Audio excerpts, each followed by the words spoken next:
जय माता दी फ्रेंड्स।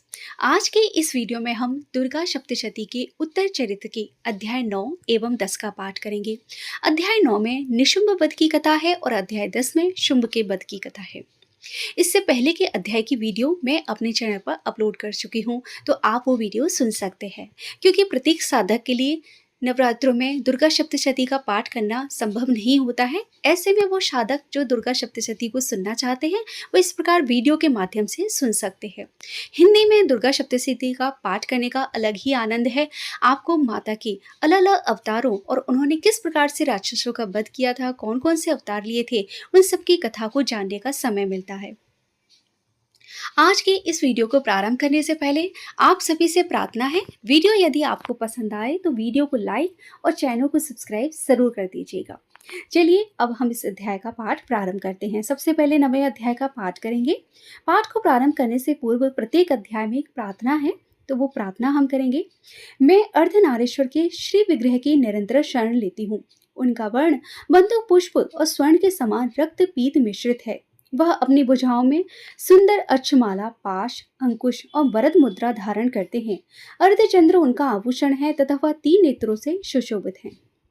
राजा ने कहा कि भगवान, आपने रक्त बीज के वध से संबंध रखने वाला देवी चरित्र का यह अद्भुत महात्म्य हमें बतलाया है। अब रक्त बीज के मारे जाने पर अत्यंत क्रोध में भरे हुए शुंभ और निशुंभ ने जो कर्म किया उसे मैं सुनना चाहता हूँ।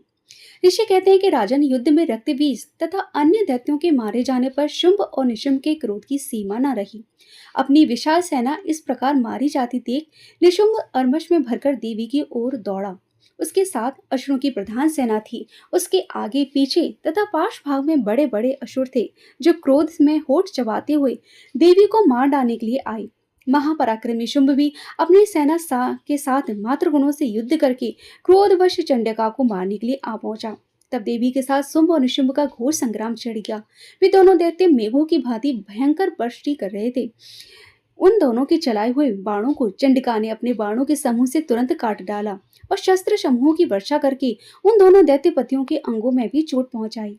निशुंभ ने तीखी तलवार और चमकते हुए ढाल लेकर देवी के श्रेष्ठ वाहन सिंह के मस्तक पर प्रहार किया। अपने वाहन के चोट पहुंचने पर देवी ने छुरप्र नामक बाण से निशुंभ की श्रेष्ठ तलवार तुरंत ही काट डाली और उसकी ढाल को भी, जिसमें 8 चांद जड़े थे, खंड खंड कर दिया। ढाल और तलवार के कट जाने पर उस असुर ने शक्ति चलाई, किंतु सामने आने पर देवी ने चक्र से उसके भी 2 टुकड़े कर दिए। अब तो निशुंभ क्रोध से जल उठा और उस दानव ने देवी को मारने के लिए शूल उठाया, किंतु देवी ने समीप आने पर उसे भी मुक्के से मारकर चूर्ण कर दिया। तब उसने गदा घुमाकर चंडी के ऊपर चलाई, परंतु वह भी देवी के त्रिशूल से कटकर भस्म हो गई। तदंतर दैत्यराज निशुंभ को फरसा हाथ में लेकर आते देख देवी ने बाण समूह से घायल करके धरती पर सुला दिया। उस महापराक्रमी भाई निशुंभ के धराशायी हो जाने पर शुंभ को बड़ा क्रोध हुआ और अंबिका का वध करने के लिए वह आगे बढ़ा। रथ पर बैठे बैठे ही उत्तम आयुधों से सुशोभित अपनी बड़ी बड़ी 8 अनुपम भुजाओं से समूचे आकाश को ढककर वह अद्भुत शोभा पाने लगा। उसे आते देख देवी ने शंख बजाया और धनुष की प्रत्यंचा का भी अत्यंत दुस्सह शब्द किया।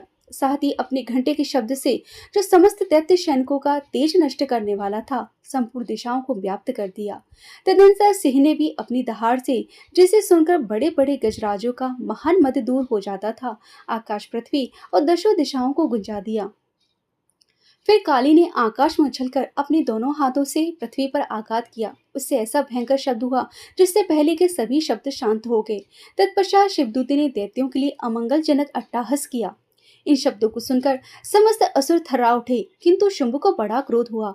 उस समय देवी ने जब शुंभ को लक्ष्य करके कहा कि ओ दुरात्मन, खड़ा रहे, तभी आकाश में खड़े हुए देवता बोल उठे, जय हो, जय हो। शुंभ ने वहां आकर ज्वालाओं से युक्त अत्यंत भयानक शक्ति चलाई। अग्निमय पर्वत के समान आती हुई उस शक्ति को देवी ने बड़े भारी लोके से दूर हटा दिया। उस समय शुंभ के सिंहासन से तीनों लोग गूंज उठे। राजन, उसकी प्रतिध्वनि से वज्रपात के समान भयंकर शब्द हुआ, जिसने अन्य सब शब्दों को जीत लिया। शुंभ के चलाए हुए बाण के देवी ने और देवी के चलाए हुए बाणों को शुंभ ने अपने भयंकर बाणों के द्वारा सैकड़ों और हजारों टुकड़े कर दिए। तब क्रोध में भरी हुई चंडिका ने शुंभ को शूल से मारा और उसके आघात से मूर्छित होकर वह पृथ्वी पर गिर पड़ा। इतने में ही निशुंभ को चेतना हुई और उसने धनुष हाथ में लेकर बाणों द्वारा देवी, काली तथा सिंह को घायल कर डाला। फिर उस दैत्यराज ने 10,000 बाहें बनाकर चक्रों के प्रहार से चंडिका को आच्छादित कर दिया।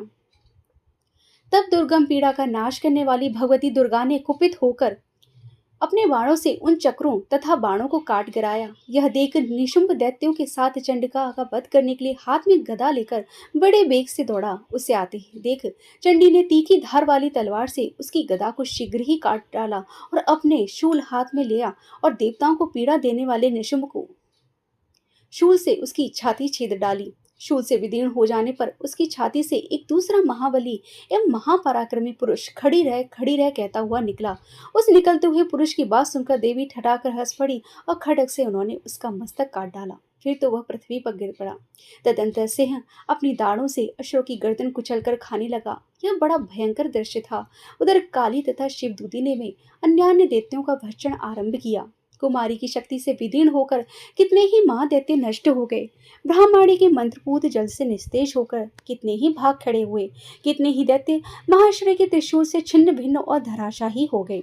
बारही के थुथुन के आघात से कितनों का पृथ्वी पर कचूमर निकल गया। वृष ने भी अपने चक्र से दानों के टुकड़े टुकड़े कर डाले। ऐन्द्र के हाथ से छूटे हुए वज्र से भी कितने ही अपने प्राणों से हाथ धो बैठे। कुछ असुर नष्ट हो गए, कुछ उस महायुद्ध से भाग गए तथा कितने ही काली, शिवदूती तथा सिंह के ग्रास बन गए। इस प्रकार श्री मार्कंडेय पुराण में सार्वणिक मनमंदिर की कथा के अंतर्गत देवी महात्म्य में निशुंभ वध नामक 9वां अध्याय पूरा हुआ।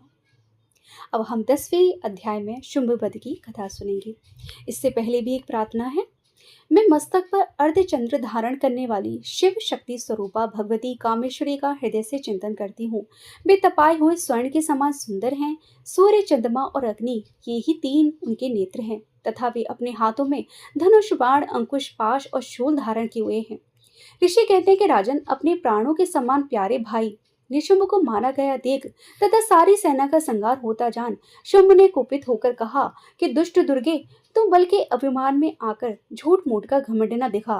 तू बड़ी माननी बनी हुई है, किंतु दूसरी स्त्रियों के बल का सहारा लेकर लड़ती है। देवी बोली, ओ दुष्ट, मैं अकेली ही हूँ। इस संसार में मेरे सिवा दूसरी कौन है?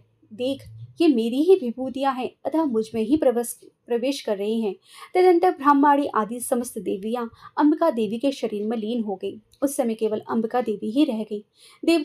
देवी बोली, मैं अपनी ऐश्वर्य शक्ति से अनेक रूपों में यहाँ उपस्थित हुई थी। उन सब रूपों को मैंने समेट लिया है। अब अकेली ही युद्ध में खड़ी हूँ। तुम ही स्थिर हो जाओ।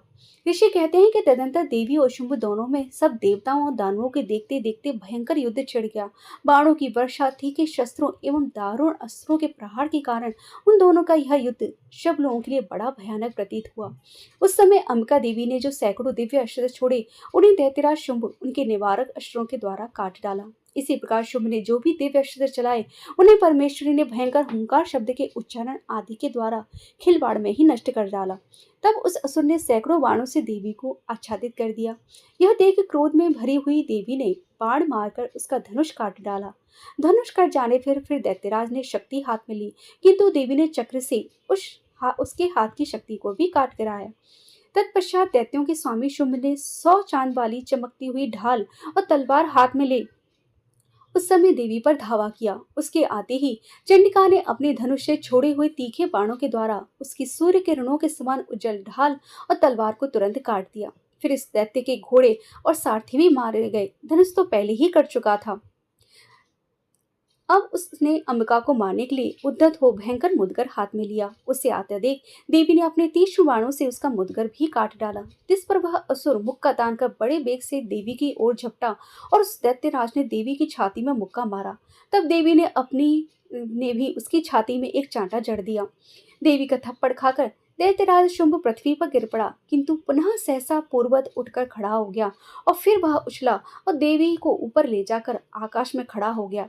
तब चंडिका आकाश में बिना किसी आधार के ही शुंभ के साथ युद्ध करने लगी। उस समय दैत्य और चंडिका आकाश में एक दूसरे से लड़ने लगे। उनका यह युद्ध पहले सिद्ध और मुनियों को विस्मय में डालने वाला हुआ। फिर अंबिका ने शुंभ के साथ बहुत देर तक युद्ध करने के पश्चात उसे उठाकर घुमाया और पृथ्वी पर पटक दिया। पटक जाने पर पृथ्वी पर आने के बाद वह दुष्टात्मा दैत्य पुनः चंडिका का वध करने के लिए उनकी ओर बड़े वेग से दौड़ा।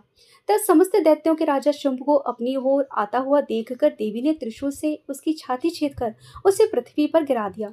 देवी के शूल की धार से घायल होने से उसके प्राण पखेरु उड़ गए और वह समुद्र, द्वीपों और पर्वतों सहित समूची पृथ्वी को कपाता हुआ भूमि पर गिर पड़ा। तदंतर उस दुरात्मा महा के मारे जाने पर संपूर्ण जगत प्रसन्न एवं पूर्ण स्वस्थ हो गया। आकाश स्वच्छ दिखाई देने लगा। पहले जो उत्पात सूचक मेघ और उल्कापात होते थे वे सब शांत हो गए तथा उस दैत्य के मारे जाने पर नदियां भी ठीक मार्ग से बहने लगी। उस समय शुंभ की मृत्यु के बाद संपूर्ण देवताओं का हृदय हर्ष से भर गया और गंधर्वगण मधुर गीत गाने लगे। दूसरे गंधर्व बाजे बजाने लगे, अप्सराएं नृत्य करने लगी, पवित्र वायु बहने लगी, सूर्य की प्रभा उत्तम हो गई, अग्निशाला की बुझी हुई आग अपने आप प्रज्वलित हो उठी तथा संपूर्ण दिशाओं के भयंकर शब्द शांत हो गए। इस प्रकार श्री मार्कंडेय पुराण में सार्वजनिक मनवंतर की कथा के अंतर्गत देवी महात्म्य में शुंभ वध नामक 10वां अध्याय पूरा हुआ। बोलिए शुंभ निशुंभ मर्दनी माता की जय। अपनी अगली वीडियो में हम अध्याय 11 और 12 का पाठ करेंगे। आज की ये कथा यहीं पर समाप्त हुई फ्रेंड्स। और आज की ये वीडियो अगर आपको पसंद आई है तो प्लीज़ इस वीडियो को लाइक कर दीजिए और ज़्यादा से ज़्यादा लोगों के साथ शेयर इसे ज़रूर कीजिए ताकि वो भी इन नवरात्रों में दुर्गा सप्तशती का पाठ कर सके, इस वीडियो को सुन सके। फ्रेंड्स, अगर आप मेरे चैनल पर पहली बार आए हैं तो प्लीज़ इस चैनल को सब्सक्राइब ज़रूर कर दीजिए। मेरे चैनल पर आने वाले सभी व्रत त्योहारों से जुड़ी हुई वीडियोज़ शेयर की जाती है। तो ऐसे ही वीडियोस के लिए देखते रहिए मेरा चैनल आदियोगी महादेव। और आज की इस वीडियो को आप सबने एंड तक देखा, उसके लिए आप सभी का बहुत बहुत धन्यवाद। माँ भगवती की कृपा आप सब पर सदैव बनी रहे। जय माता दी फ्रेंड्स।